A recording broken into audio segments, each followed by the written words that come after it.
윤말수는 25번째로 같은 책을 펼쳤다. 운수 좋은 날, 책 등이 해지고 모서리가 닳아 둥그러진 문고분이었다. 헌 책방 골목 서점의 구석진 자리, 낡은 스탠드 불빛 아래서 말수는 김동인의 문장을 따라 읽었다. 40년 동안 시내버스를 몰며 매일 지나쳤던 이 골목 끝에서 이제는 책과 함께 조용한 노년을 보내고 있었다. 책방 문이 열리는 소리. 말수는 고개를 들었다. 안녕하세요. 분양 상담사 최가영입니다. 30 중반으로 보이는 여자가 명함을 내밀었다. 깔끔한 정장의 하이힐, 그리고 계산된 듯 완벽한 미소. 말순과는 다른 세계 사람 같았다. 분양이요? 네, 이 골목 전체가 재개발 예정이거든요. 조합에서 나왔어요? 가영은 주위를 둘러보았다. 천장 한쪽이 얼룩져 있고 책들은 오래되어 누렇게 바랬다. 그 시선이 말순에게는 불편했다. 아직 결정된 건 아니죠? 아니에요. 이미 80% 이상 동의했어요. 할머니만 남으셨고요. 가영은 서류를 펼쳤다. 빼곡한 숫자들이 적힌 보상금 안내서였다. 이만큼 받으시면 강남의 작은 아파트도 살 수 있어요. 여기서 이런 낡은 책방 하는 것보다 훨씬 나으시죠? 낡은 책방이라는 말에 말순의 눈썹이 살짝 올라갔다. 저한테는 낡은 게 아니에요. 그래도 현실적으로 생각해 보세요. 요즘 누가 헌 책을 사나요? 하루 매출이 얼마나 돼요? 가영의 목소리에는 은근한 비아냥이 섞여 있었다.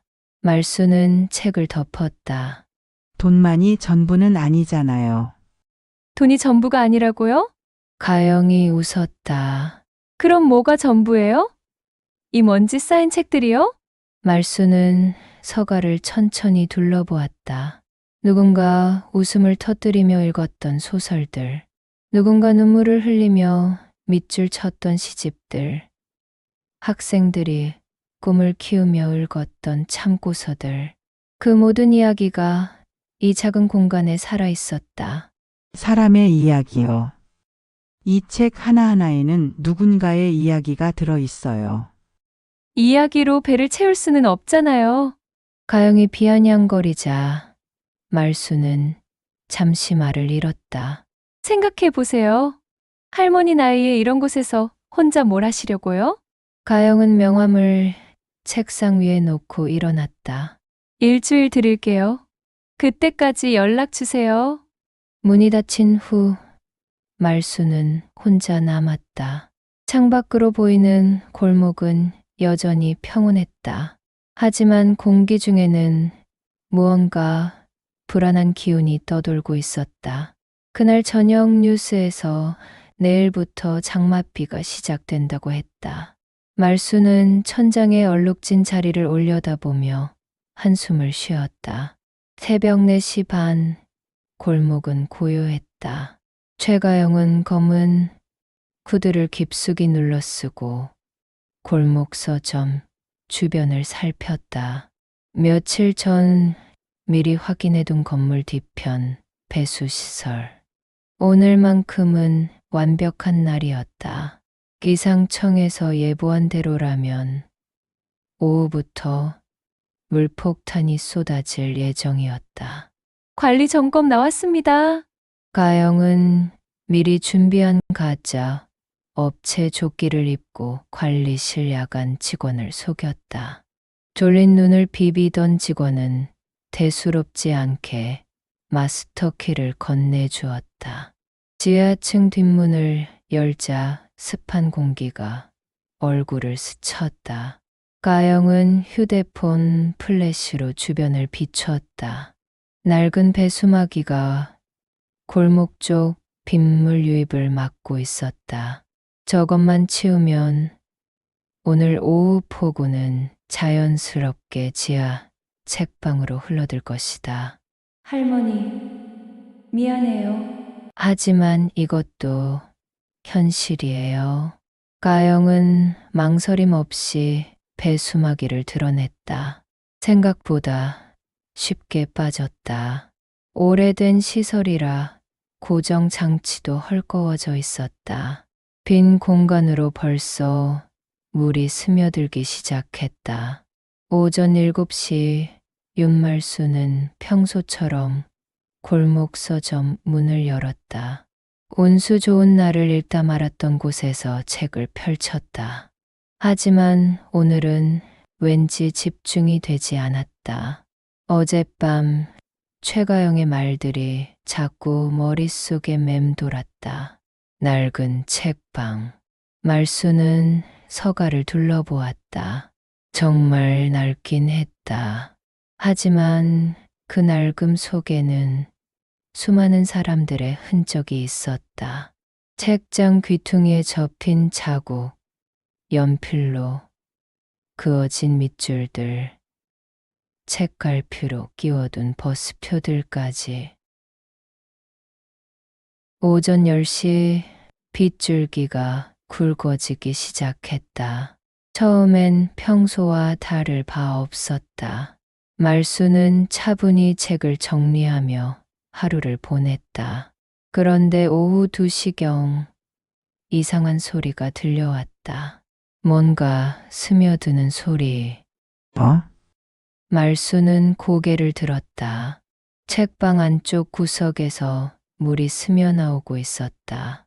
처음엔 작은 물줄기였지만 점점 넓어졌다. 아이고, 이게 뭐야?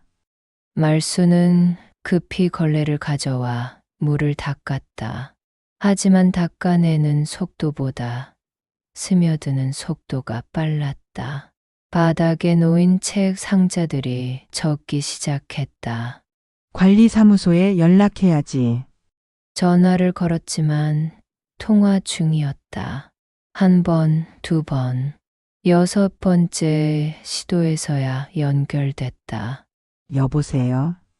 지하 서점인데요. 물이 새고 있어서. 아, 네. 오늘 비가 많이 와서 여기저기서 신고가 들어와서요. 순서대로 가보겠습니다. 말수는 혼자서 책들을 높은 곳으로 옮기기 시작했다. 70세의 몸으로는 역부족이었다. 숨이 차고 허리가 아팠다. 오후 4시 최가영이 나타났다. 어머, 이게 무슨 일이에요? 가영은 깜짝 놀란 표정을 지었다. 하지만 눈 깊숙한 곳에는 계산된 시선이 있었다. 물이 새요. 배수 시설에 문제가 생긴 것 같아요. 이런, 관리가 제대로 안 되는 건물이네요. 할머니 혼자서 이런 걸 어떻게 감당하세요? 가영은 물에 젖은 책 한 권을 집어들었다. 페이지가 불어서 두껍게 부풀어 있었다. 이제 정말 심각하게 생각해 보셔야겠어요. 이런 일이 또 생기면 어쩌실 건데요? 말수는 가영의 차가운 시선을 느꼈다. 그 속에서 이상한 만족감 같은 것이 보이는 것만 기분 탓일까. 내일까지 생각해 보세요. 더 늦으면 안 돼요. 가영이 떠나고 나서 말수는 홀로 젖은 책들과 마주했다. 오늘따라 운수 좋은 날이라는 제목이 씁쓸하게 느껴졌다. 한도윤은 새벽 5시에 일어나는 습관이 있었다. 골목 끝 옥탑방에서 혼자 사는 32살 드론 엔지니어. 매일 아침 드론을 띄워 골목 전체를 촬영하는 것이 그의 일과였다. 처음엔 단순한 취미였지만 언젠가부터는 이 골목의 변화를 기록하는 일이 되었다. 오늘도 날씨가 좋네. 도윤은 드론 스케-1을 창밖으로 띄웠다. 어제 폭우가 지나간 후 맑게 갠 하늘이 드론 촬영에는 최적이었다. 하지만 화면 속 골목 서점 주변이 이상했다. 뭔가 다르네. 평소와 달리 책방 주변에 물웅덩이가 있었다. 그리고 건물 뒤편 배수구 근처에 무언가 빠진 것 같은 적이 보였다. 도윤은 어제 새벽 촬영 영상을 다시 확인했다. 오전 4시 30분경 검은 구두를 쓴 사람이 건물 뒤편으로 향하는 모습이 찍혀 있었다. 그리고 1시간 뒤 같은 사람이 나오는 장면까지. 이상하네. 누구지? 도윤은 영상을 확대했다. 화질이 선명하지는 않았지만 구두 속으로 살짝 보이는 얼굴이 여자인 것 같았다. 그리고 그 사람이 무언가를 들고 있는 듯 했다. 혹시 도윤은 골목 서점으로 내려갔다. 윤말순 할머니는 젖은 책들을 하나씩 펼쳐놓고 있었다. 할머니 안녕하세요. 아, 도윤이구나. 어서 와. 말순은 힘없이 웃었다. 평소의 따뜻한 미소와는 달랐다. 무슨 일 있으셨어요? 책들이 왜 이래요? 어제 물이 새서 비가 많이 왔잖아. 배수가 안 돼서 그런가 봐. 도윤은 건물 뒤편을 확인해 보고 싶었다.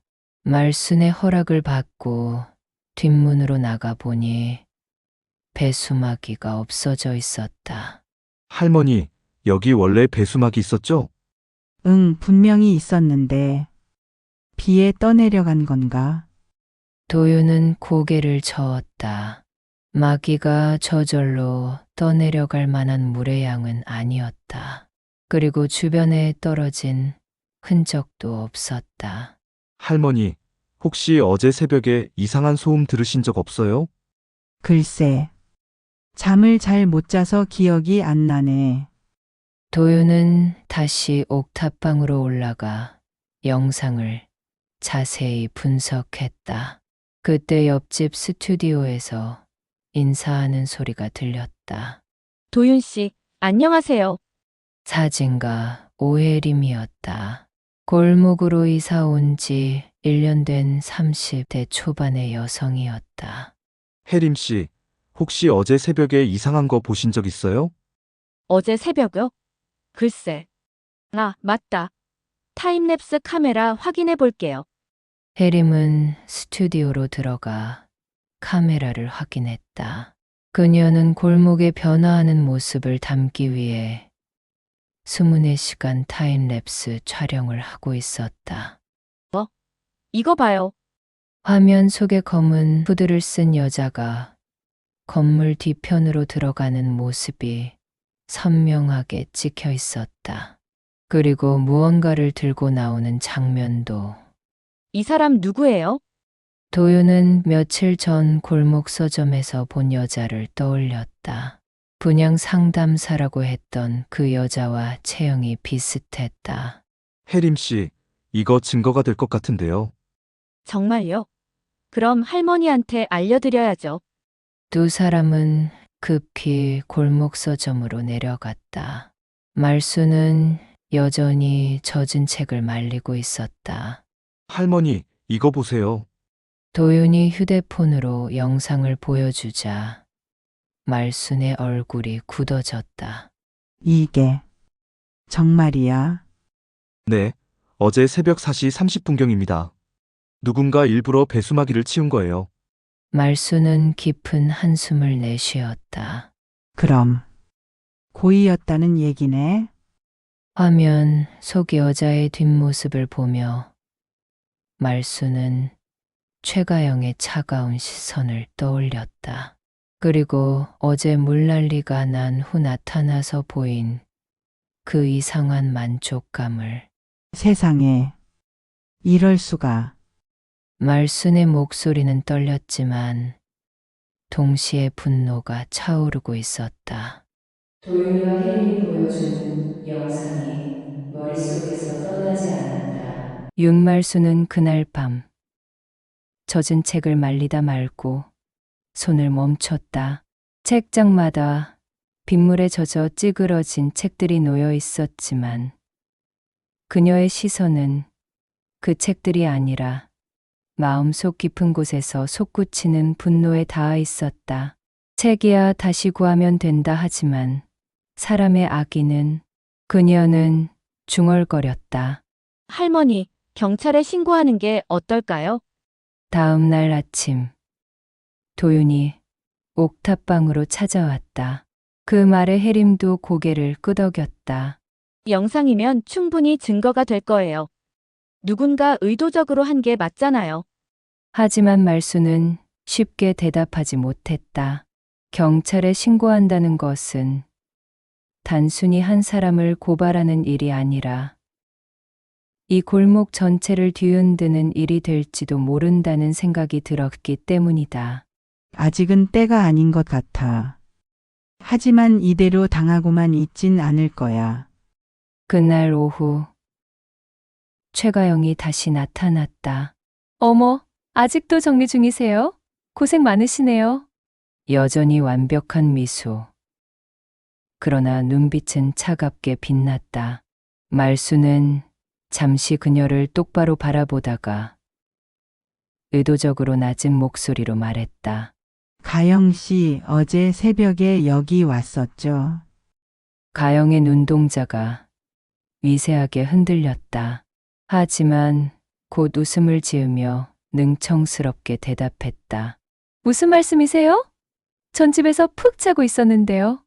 그 순간 도윤이 스마트폰을 꺼내 들었다. 화면 속에는 타임랩스 영상이 재생되고 있었다. 후드를 눌러 쓴 여자의 뒷모습이 화면 가득히 잡히자 가영의 얼굴에서 짧은 순간 긴장감이 스쳐갔다. 이게 누군지 확실히 아세요?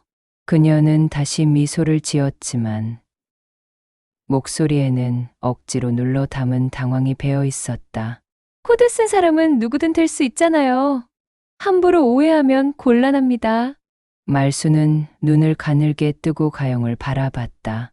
그녀의 목소리는 떨리지 않았다. 오히려 지난 수십 년 버스를 몰며 관련된 단단한 어조였다.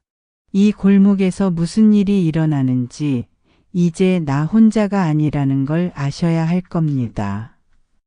순간 공기 속에 팽팽한 긴장감이 흘렀다. 가영은 말없이 명함만 하나 내려놓고 서둘러 자리를 떠났다. 남겨진 말수는 젖은 책을 쓰다듬으며 속으로 다짐했다. 이 책방은 쉽게 무너지지 않을 거다. 창밖에는 다시 빗방울이 떨어지기 시작했다.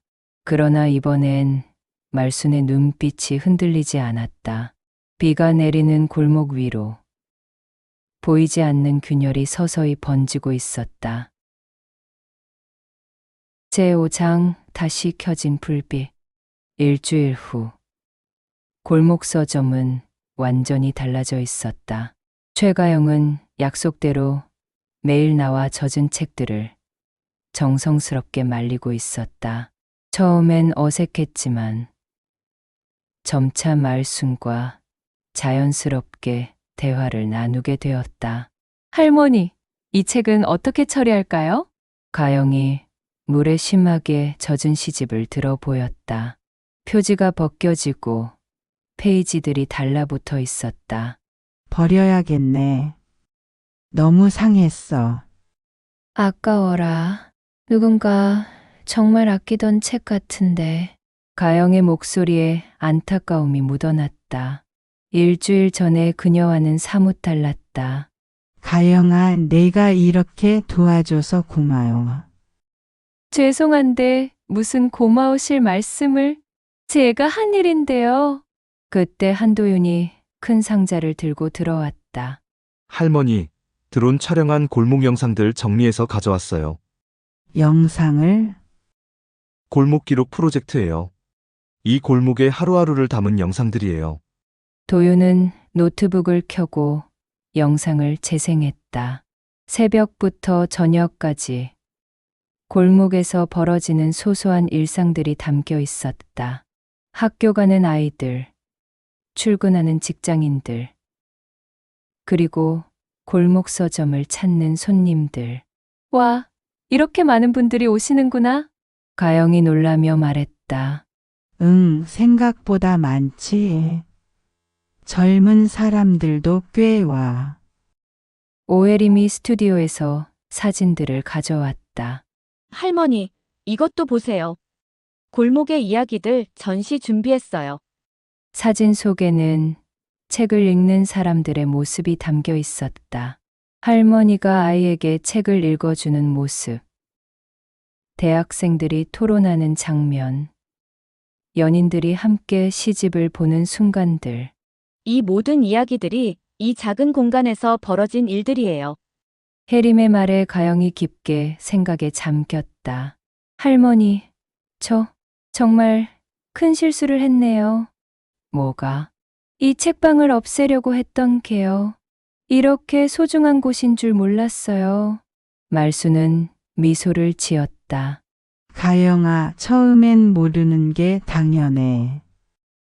나도 처음엔 그냥 책 파는 곳이라고 생각했거든. 그럼 언제부터 달라지셨어요? 첫 손님이 왔을 때 할아버지 한 분이 오셔서 젊을 때 읽던 소설책을 찾으시더라고. 그 책을 보시는 눈빛을 보고 알았어. 아, 이곳은 단순히 책을 사고 파는 곳이 아니구나. 그날 저녁 골목 사람들이 모두 모였다. 도윤에 들어온 영상과 혜림의 사진 전시를 보며 작은 파티를 열었다. 건배. 우리 골목을 지켜낸 것을 축하해서. 도윤이 커피잔을 들어 올렸다. 그리고 진정한 이웃이 된 것을 축하해서. 혜림이 덧붙였다. 가영도 조심스럽게 잔을 들었다. 저도 이 골목의 이웃이 될 수 있을까요? 당연하지. 이미 가족이야. 말순이 가영의 어깨를 토닥여 주었다. 밤이 깊어가자 하나둘씩 집으로 돌아갔다. 가영이 마지막으로 인사를 했다. 할머니, 내일도 와서 도와드릴게요. 고마워. 조심히 가렴. 혼자 남은 말수는 낡은 스탠드를 켰다. 며칠 전 물에 젖어 꺼져 있던 그 불빛이 다시 환하게 켜졌다. 책상 위에는 물에 젖었다가 말린 운수 좋은 날이 있었다. 페이지는 구겨졌지만 글씨는 선명했다. 말수는 책을 펼치며 조용히 중얼거렸다. 집은 벽이 아니라 마음으로 짓는 거지. 그래서 이 골목은 아직 살아있네. 창밖으로는 골목 전체에 따뜻한 불빛들이 켜져 있었다. 도윤의 옥탑방, 혜림의 스튜디오, 그리고 멀어져 가는 가영의 발걸음 소리까지 모든 것이 제자리로 돌아왔지만 예전과는 달랐다. 이제는 진짜 이웃이 되어 있었다. 함께 해주셔서 감사합니다. 구독과 좋아요는 큰 힘이 됩니다.